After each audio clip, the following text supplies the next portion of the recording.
Bunso Mix Malino muling bumalik sa babaeng kanyang napasaya, buong detalye alamin.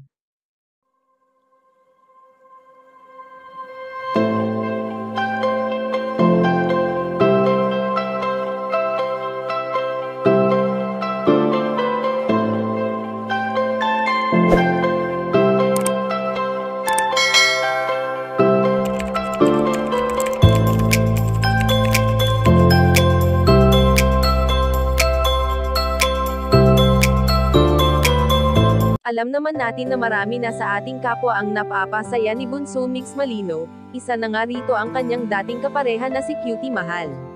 Sa tinagal-tagal ng kanilang pagsasama noon ay tila ba wala ng katapusan ang saya na kanilang nararamdaman para sa isa't isa, ngunit hindi naman lingid sa ating kaalaman na wala talagang permanente sa mundo. Kung ating iisipin ay maikli lamang ang buhay kaya naman nararapat lamang na iparamdam na natin ngayon sa ating mga mahal sa buhay kung gaano natin sila pinapahalagahan at minamahal.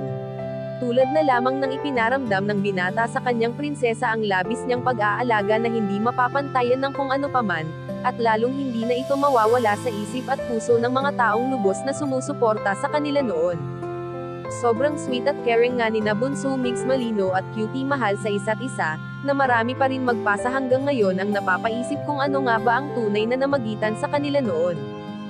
Subalit ngayon ngang wala na ang yumaong si Cutie Mahal, ay aming napag-alaman na lubos na nagbibigay saya ang binata sa mga taong deserve niyang tulungan, at isa nga dito ang babaeng kanyang binalikan upang bigyan ng bagong gamit sa kanilang negosyo. Nakakatuwa lang na marami na ang nabibigyan ng binata ng kanyang blessings na walang hinihinging kapalit. Kayo mga ka-chika, anong masasabi nyo dito? Please leave the comment and don't forget to subscribe.